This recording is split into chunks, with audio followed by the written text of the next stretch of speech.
경계 안에 있는 자유라는 말씀 제목을 가지고 함께 말씀을 나누도록 하겠습니다. 요즘 건강 상태를 진단하는 단어로 현대 심리학에서는 이미 많이 들어보셨을 텐데 번아웃이라는 단어가 있습니다. 이 번아웃의 말을 그대로 번역하면 식빵이 완전히 타버린 상태, 이 번이 아웃됐다, 타버린 상태를 이야기합니다. 즉 연료가 다 소진된 상태를 번아웃이라고 합니다.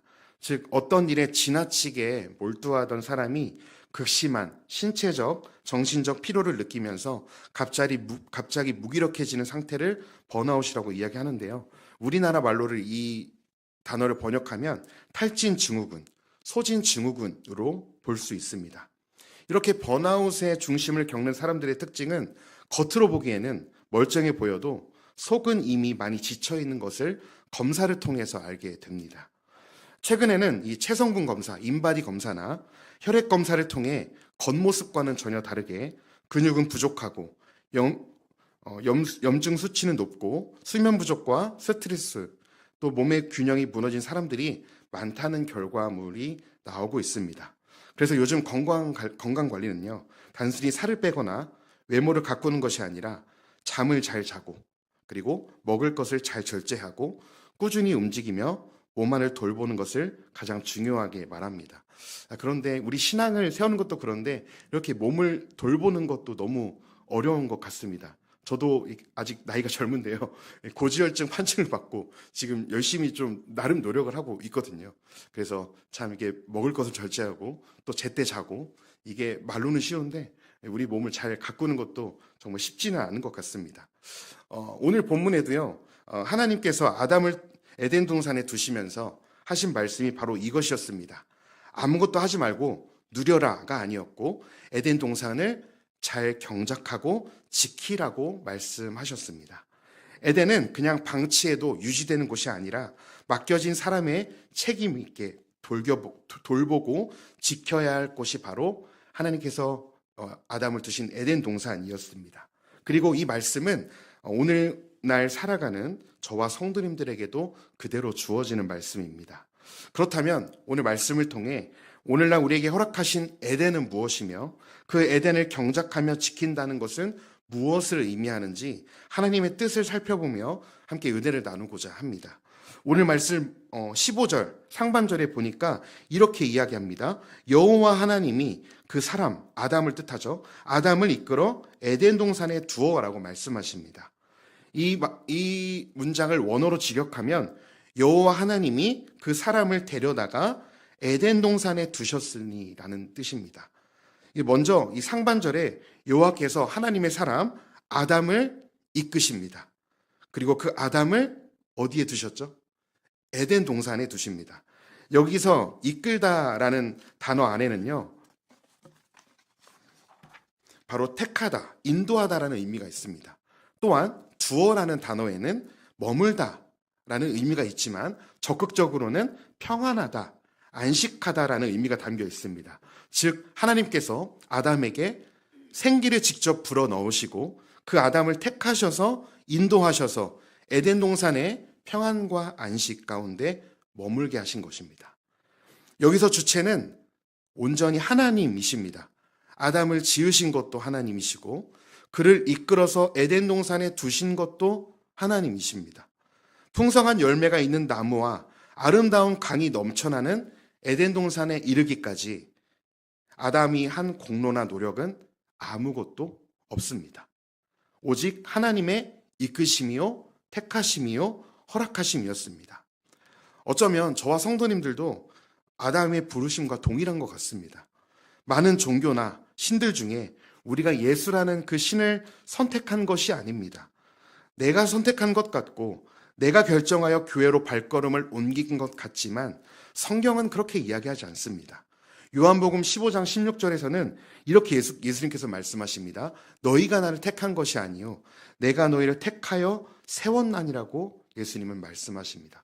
내가 너를 택했다. 그리고 내가 너를 택해서 내 제자로 세웠다고 주님 말씀하시는 거죠. 또한 사도 바울은 에베소서 1장 4절에서 이렇게 얘기합니다. 곧 창세전에 그리스도 안에서 우리를 택했다, 택하사라고 선포합니다. 즉 우리가 늘 잊지 말아야 될 것은요, 우리가 수많은 종교 중에 기독교를 선택하고 예수를 선택한 것이 아니라 창세 전에, 하늘과 땅이 있기도 전에 하나님께서는 이미 당신의 계획으로 우리를 구원하시고 자녀 삼으실 것을 예비해 두셨다는 사실을 기억하셨으면 좋겠습니다. 그렇기에 구원의 시작은, 믿음의 시작은 우리에게 있는 것이 아닙니다. 온전히 우리를 택하여 세우신 하나님께 있습니다. 제가 좋아하는 찬송가 가사 중에 이런 가사가 있습니다. 세월 지나갈수록 의지할 것뿐일세, 무슨 일을 당해도 예수 의지합니다. 이 주님을 따르는 믿음의 길은 나의 힘과 나의 의지에 달린 것이 애초부터 아니었습니다. 믿음을 주시고 이 길을 걷게 하신 우리 하나님께 달린 것이죠.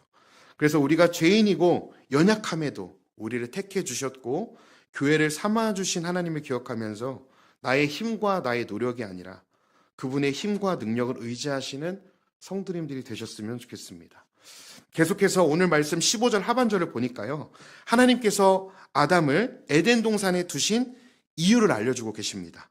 오늘 말씀 15절인데요, 한번 같이 읽어볼까요? 시작. 그것을 경작하며 지키게 하시고. 하나님께서 아담을 에덴 동산에 두신 이유는 그 에덴 동산을 경작하며 지키는 것이었습니다. 여기서 경작하다라는 단어를 좀 볼 필요가 있는데요, 경작하다라는 히브리어는 아바드라는 단어입니다. 이 뜻 안에는요, 단순히 경작하고 뭘 키우다 이거보다도 섬기다, 봉사하다, 하나님을 예배한다라는 의미가 담겨 있습니다. 또한 지키다라는 단어에는 보호하다라는 뜻이 담겨 있는데, 보통 이 단어에는 예배를 집례하는 레위인들이 성막을 지키다, 성막에서 예배를 지키다, 드리다 할 때 바로 이 단어, 지키다라는 단어가 쓰입니다.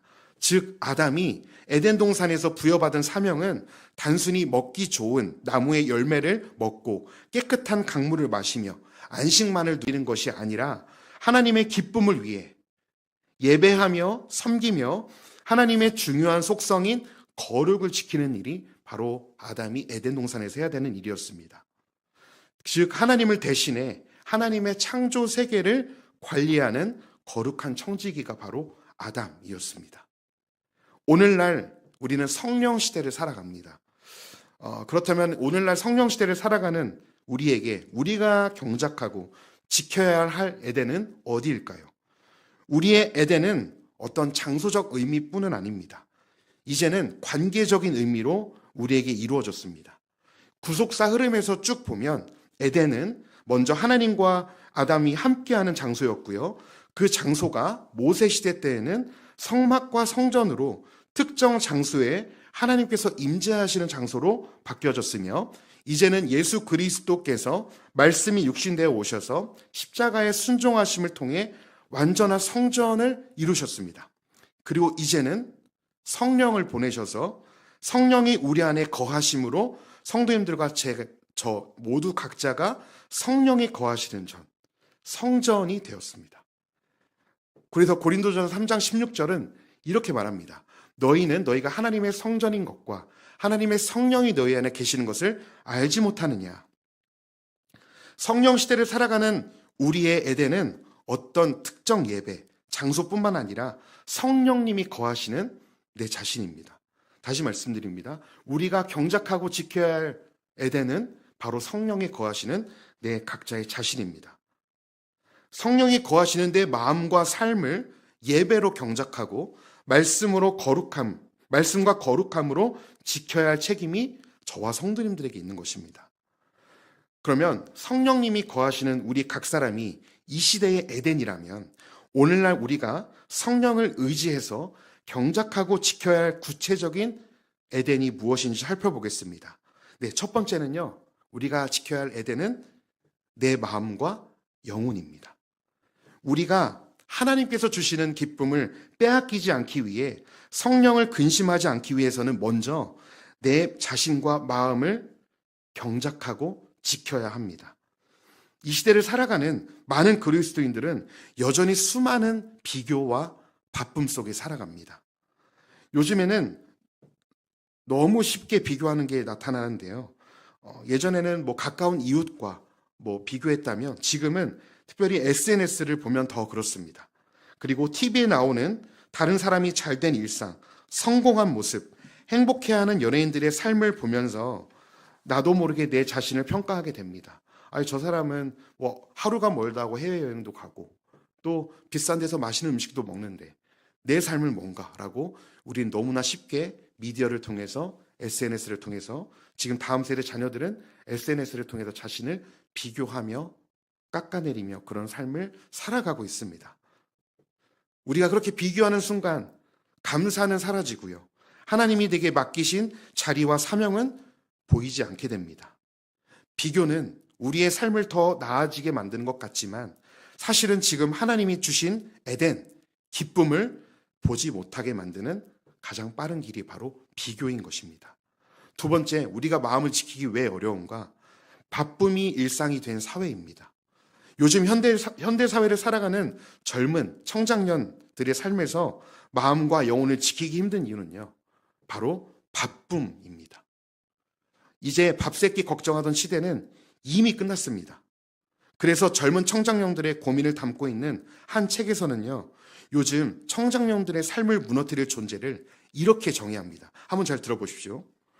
요즘 시대의 가장 큰 문제는 가난이 아니라 바쁨이다. 많은 사람들이 바쁘게 사는 것을 잘 사는 것으로 착각한다. 일이 많고 일정이 꽉 차 있고 하루가 정신없이 지나가면 마치 성실하게 살아낸 것처럼 느낀다. 그러나 실제로는 그 바쁨 속에서 우리는 너무 많은 것을 잃고 있다. 건강을 잃고 신앙을 잃고 관계를 잃는다. 나는 요즘 이 바쁨이 사탄의 전략처럼 느껴진다. 사탄은 죄를 앞세우지 않는다. 먼저 사람을 바쁘게 만든다. 기도할 틈을 없게 만들고 말씀 묵상할 시간을 주지 않으며 쉬지 못하게 만들고 서로를 돌볼 여유를 빼앗는다. 그렇게 관계 중심을 무너뜨리면 죄는 자연스럽게 따라온다. 라고 이 책에서 기록하고 있습니다. 하나님이 우리를 자녀로 부르셨죠. 하나님 우리가 자녀로 부르셨을 때는 우리가 세상에서 남들과 비교하면서 바쁜 일상 가운데 정신없이 사는 것을 하나님은 원하지 않으십니다. 오늘 말씀에서 아담을 에덴에 두신 궁극적인 목적은 먼저 하나님 안에서 즐겁고 에덴, 기쁨을 누리면 사는 것이 하나님께서 아담을 에덴에 두신 목적이었습니다. 일꾼으로 부르신 게 아니에요. 부려먹으려고 부르신 게 아니에요. 하나님과의 관계 안에서 기쁨을 누리려고, 함께 즐거움을 누리려고 아담을 부르신 것입니다. 세상의 모든 부모들이 자녀들에게 바라는 삶은 무엇일까요? 비교와 바쁨의 일상 속에 피 터지도록 경쟁하고 견뎌서 결국 승진하고 성공하고 대박나는 삶을 부모들이 원할까요?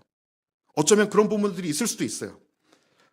그런 치열한 경쟁 속에서 외로움과 처절함과 절박함 가운데 사는 자녀들의 실상의 삶을 본다면 경쟁하는 삶을 어떤 부모가 지지할 수 있을까요? 오히려 자녀를 진정 사랑하는 부모라면 조금 연봉이 낮더라도 좋은 환경에서 좋은 사람들과 협력하면서 하루하루를 기쁘고 즐겁게 살아가면서 좀 감사하는 마음으로 보람을 느끼며 사는 삶을 진짜 부모라면 그 삶을 원하지 않을까요? 하나님께서도 저와 성도님들에게 바라시는 삶이 이러한 삶입니다. 우리를 일꾼으로 부르지 않으셨어요. 부려먹으려고 부르지 않으셨습니다. 하나님 나라의 영광에 동참시키기 위해 우리를 부르신 것입니다. 함께 동역하시려고, 함께 은혜를 나누시려고, 함께 기쁨을 나누시려고 저와 성도님들을 부르신 줄 믿습니다. 데살로니가전서 5장 16절과 18절에서는 하나님의 뜻이 이거라고 담겨 있습니다. 너무나 잘 아는 말씀이신데요. 함께 같이 읽어보도록 하겠습니다. 항상 기뻐하라. 쉬지 말고 기도하라. 범사에 감사하라. 이것이 그리스도 예수 안에서 너희를 향하신 하나님의 뜻이니라. 아멘. 목사님, 하나님의 뜻이 뭔가요? 예, 이겁니다. 하나님의 뜻은 멀리 있지 않습니다. 하나님의 뜻은 우리가 항상 하나님 안에서 기뻐하고 그리고 쉬지 말고 모든 일에 기도하고 여전히 내 삶이 어렵고 힘들어도 나에게 주신 은혜들을 기억하면서 범사에 감사하는 삶. 그 삶이 저와 성도님들에게 하나님께서 바라시는 삶이죠. 어떤 큰 업적이 아닌 것입니다. 대박을 터뜨리는 삶이 아닌 것입니다. 성공이 아닌 것입니다. 높은 학벌이 아닌 것입니다. 어떤 큰 액수의 헌금이 아닌 것입니다. 바로 성도님들께서 세상의 유혹에 빼앗기지 않고 하루하루 하나님으로 인해 기뻐하고 항상 기도하면서 감사하는 삶, 그 삶이 하나님께서 오늘 우리에게 원하시는 삶이죠. 잠언 4장 23절에서도 이렇게 이야기합니다. 모든 지킬 만한 것 중에 더욱 내 마음을 지키라. 생명의 근원이 이에서 남이라. 여기에서 마음을 지켜야 하는 것은요, 단순히 나의 결심, 나의 상태를 얘기하는 게 아니에요.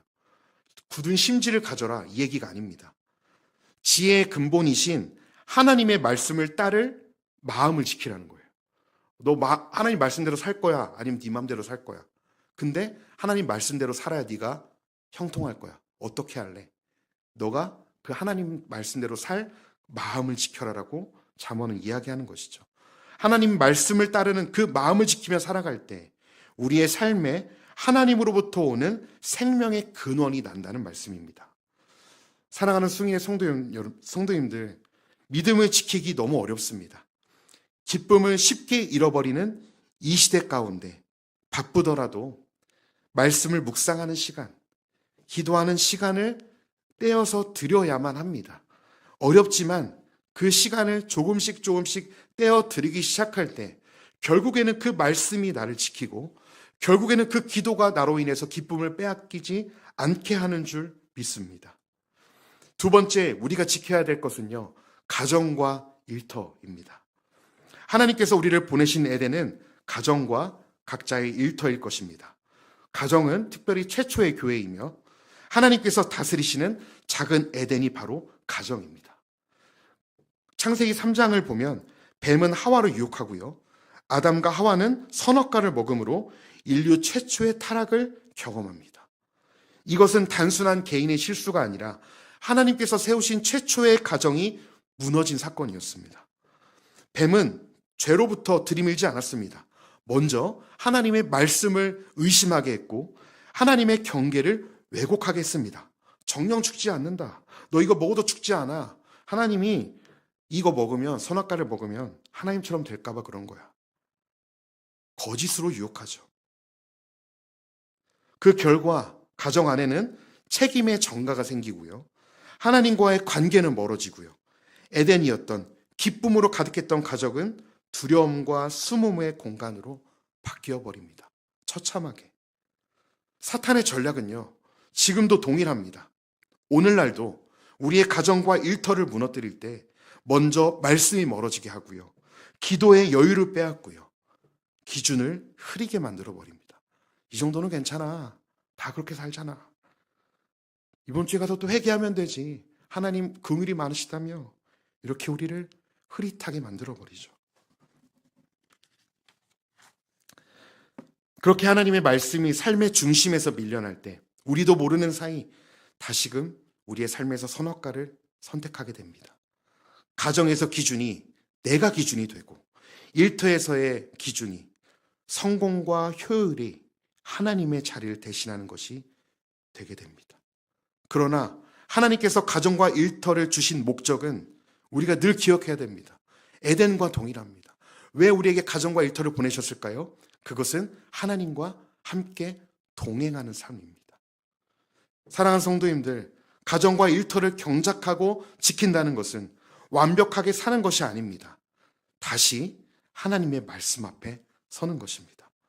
누가 이 가정의 주인인지, 누가 이 가정을 시작하게 하셨는지, 누가 이 사업을 시작하게 하셨는지를 늘 기억하면서 그 자리에서 하나님과 동행하는 것입니다. 이 한 시간의 예배 때뿐만 아니라 우리를 보내신 그곳에서 하나님을 찾고 그곳에 나를 두신 목적을 기억해야 하는 것이죠. 마지막으로 우리가 경작해야 될 세 번째, 바로 교회 공동체입니다. 우리가 하나님께서 주시는 에덴, 기쁨을 맛보기 위해 교회 공동체를 잘 경작하고 잘 지켜야 합니다. 하나님께서는 이 마지막 때에 교회를 통해 일하시고요. 교회를 통해 역사하시고 교회를 통해서 사람을 살리실 것입니다. 그래서요, 사단은 어떻게 해서든 교회를 무너뜨리기 위해 안간힘을 마다하지 않고 수많은 전략을 세웁니다.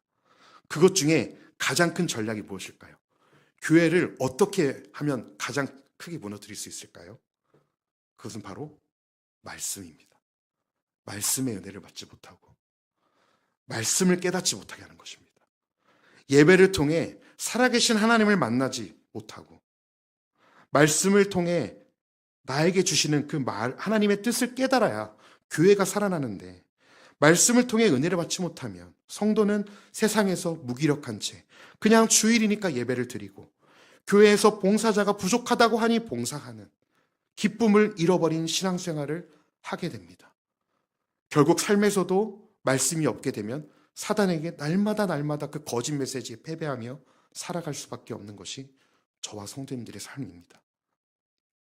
느헤미야 6장에 보면요, 이스라엘 백성들이 바벨론 포로 생활을 마치고 귀환하여서 느헤미야의 리더십 아래 예루살렘 성벽 재건이 완성되는 장면이 나옵니다.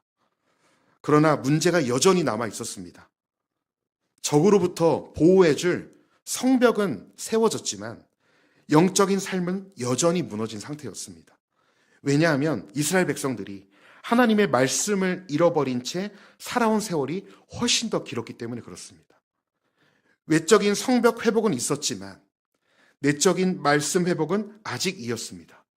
그런데 느헤미야 8장을 보면 백성들이 스스로 말씀을 가져오기를 학사 에스라에게 요청합니다. 자신들에게 모세에게 쓰여진 율법을 가져와 달라고 요청해요. 여기서 이 회복의 시작은요, 지도자가 강요한 예배가 아니었습니다. 바로 백성들이 스스로 말씀을 갈망해서 그 율법을 찾았다는 것입니다. 성벽을 다 쌓고 나니 여전히 삶은 공허하고 뭔가 허전했습니다. 그래서 깨달은 것이 있죠. 우리를 진짜 살게 하는 건, 우리를 진짜 보호해 주는 건 이 성벽이 아니라 오늘도 살아서 역사하시는 하나님의 말씀이구나 라는 것을 깨달았습니다. 그래서 에스라가 이 율법책을 가지고 회중 앞에 나가서 말씀을 낭독하기 시작합니다. 그때 남자나 여자나 알아들 만한 모든 사람이 수문 앞에 모였습니다.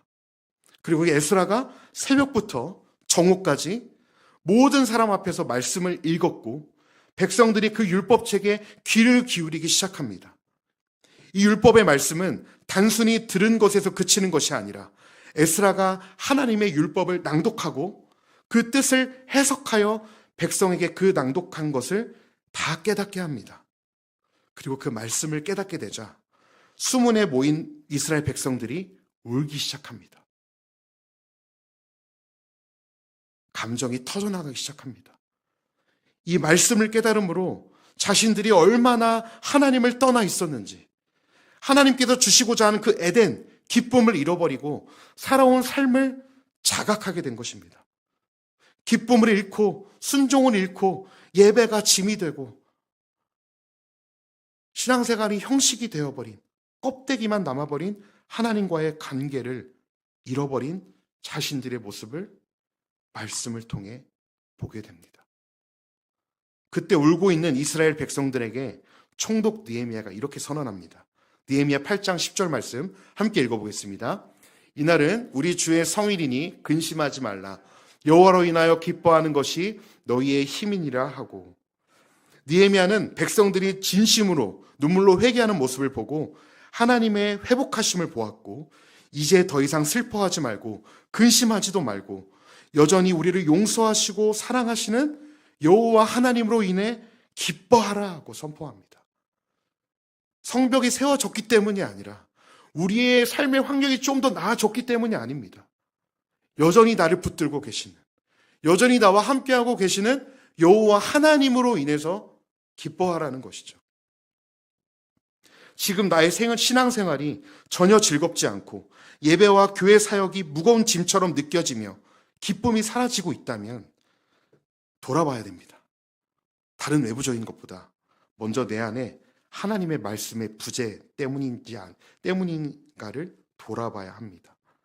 이스라엘 백성들이 말씀을 깨달았을 때 하나님께 대한 기쁨이 회복된 것처럼 우리가 하나님의 말씀을 사모하여 그 말씀을 깨달을 때 우리 교회의 예배의 감격이 그것으로부터 시작하는 것이죠. 교회가 교회되고 목사가 목사되고 성도가 성도되기 위해서는 한 가지 회복밖에는 없습니다. 그것이 바로 말씀 회복입니다. 나에게 주시는 말씀이 깨달아져야 이 예배를 왜 드리는지를 우리가 알고요.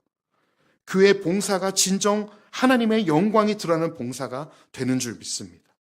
그래서 먼저 말씀을 회복하십시오.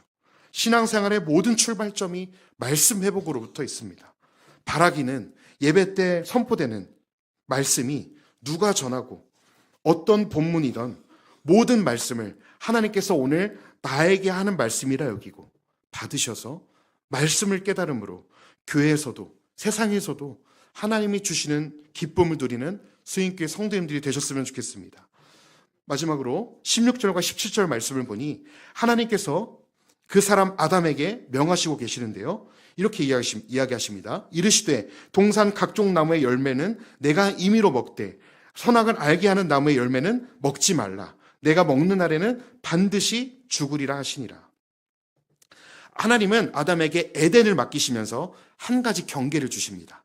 이것은 자유를 제한하는 명령이 아니라 자유를 지키는 은혜의 경계였습니다. 하나님은 인간을, 우리를 로봇처럼 만들지 않으셨고요. 선택할 자유를 주시며 말씀 안에서 하나님을 신뢰하도록 하셨습니다. 먹지 말라고 하신 나무는 선악과 단 한 나무였고요. 나머지 모두는 허락하신 것입니다. 그러나 인간은 어떻습니까? 주신 은혜보다 금하신 것에 더 집중하며 하지 말라 하면 더 하고 싶어지는 것이 우리의 죄성이죠. 하나님이 이 선악과를 두신 이유는요, 에덴의 주인이 하나님이심을 분명히 하신 것입니다. 그래서 에덴은 사람의 능력이 아니라 주인의 말씀의 순종으로 지켜지는 곳인 것을 깨닫게 하시기 위함이었습니다. 그러나 아담과 하와는 말씀을 왜곡했고요. 그 불순종의 죄가 세상에 들어오게 되었습니다. 그러면 오늘날 선악과를 따먹는다는 것은 무엇일까요? 그것은 바로 내가 하나님이 되어 말씀이 기준이 아니라 내 기준대로 사는 삶이 바로 오늘날 선악과를 먹는 것입니다. 이 시대는 이렇게 얘기합니다. 신 없이도 충분히 살 수 있다. 내 능력을 믿어라. 네가 좋아하는 걸 먼저 찾아라. 너부터 먼저 사랑해라. 내가 원하는 것, 그게 정답이다. 지금 인본주의가 만연하게 깔려있는 것이 이 시대의 현실입니다. 각자 자기의 인생의 하나님이 되어 살라고 세상은 이야기하죠. 안타깝게도 때로는 그리스도인들 역시 이 흐름에 쉽게 타협합니다. 하나님의 말씀은 주일과 교회 안에서만 머물고 가정과 일터에서는 세상의 기준을 따라 삶을 결정해버립니다. 그 결과 월요일부터 토요일까지는 내가 하나님이 되어 살아가고 하나님의 말씀은 뒤로 물려나곤 합니다. 이것이 바로 오늘 살아가는 많은 그리스도인들의 현실이며 때로는 우리의 모습이기도 합니다. 그러나 하나님은 이런 우리의 실패를 그대로 두지 않으셨습니다. 우리가 불순종으로 하나님의 자리를 넘보던 바로 그 자리에서 예수 그리스도께서는 끝까지 하나님 아버지께 순종하심으로 두 번째 완벽한 아담이 되어주셨습니다. 로마서 5장 18절은 이렇게 선포합니다. 함께 읽어보겠습니다. 그런즉 한 범죄로 많은 사람이 정죄에 이른 것 같이 한 의로운 행위로 말미암아 많은 사람이 의롭다 하심을 받아 생명에 이르렀느니라. 아담의 범죄로 온 인류가 죄에 들어와 정죄받게 되었지만 예수 그리스도 한 분으로 예수 그리스도께서 십자가에 죽기까지 순종하심으로 우리에게 의와 생명의 길을 열어주셨습니다. 불순종으로 영원한 형벌을 받아 마땅한 우리를 위해 십자가를 지셨고요. 사흘 만에 부활하셨고요. 그런 우리에게 영원한 부활의 생명의 영생을 주셨습니다. 예수 그리스도의 온전한 순종은 우리에게 참된 생명의 길을 열어주셨습니다. 그렇다면 마지막 질문입니다. 이제 이 예수 그리스도의 순종은 오늘날 우리의 삶 속에서 어떻게 이어져야 할까요? 우리는 과연 예수님처럼 완전하게 순종할 수 있는 존재일까요? 솔직히 고백하면 우리는 자주 실패하죠. 결단하고 기도하지만 믿음으로 살고자 결심하지만 쉽게 무너지고 말씀을 붙들고 기도하려 하지만 오래 지속하지 못하는 것이 저와 성도님들의 현실입니다. 그래서 하나님께서는 우리에게 구원만 주시고 끝내지 않으셨습니다. 예수님의 순종이 우리의 삶에서 계속되도록 또 한 분, 우리를 도우실 수 있는 분을 우리에게 보내주셨죠. 바로 그분이 성령님이십니다. 예수께서 십자가로 에덴을 회복하셨다면 성령님께서는 그 회복된 에덴, 우리의 삶의 모든 영역, 내 마음, 가정, 일터, 교회를 우리의 마음과 삶 속에서 실제로 지키시고요. 실제로 자라게 하시는 분이 성령님이십니다. 사람이 아닌 것입니다. 성령께서 우리를 지켜가고 계셨습니다. 그리고 앞으로도 지키실 것이죠. 그래서 오늘 이 말씀의 결론은 분명합니다. 에덴을 경작하고 지키는 길은 오직 성령을 따라 행하는 삶으로 귀결됩니다. 마지막으로 갈라디아서 5장 16절 함께 읽어보겠습니다. 내가 이르노니 너희는 성령을 따라 행하라. 그리하면 육체의 욕심을 이루지 아니하리라. 성경은 우리에게 에덴의 기쁨의 길을 경작하기 위해, 지키기 위해 명확한 길을 제시합니다. 바로 성령님을 따라서 행하는 것입니다.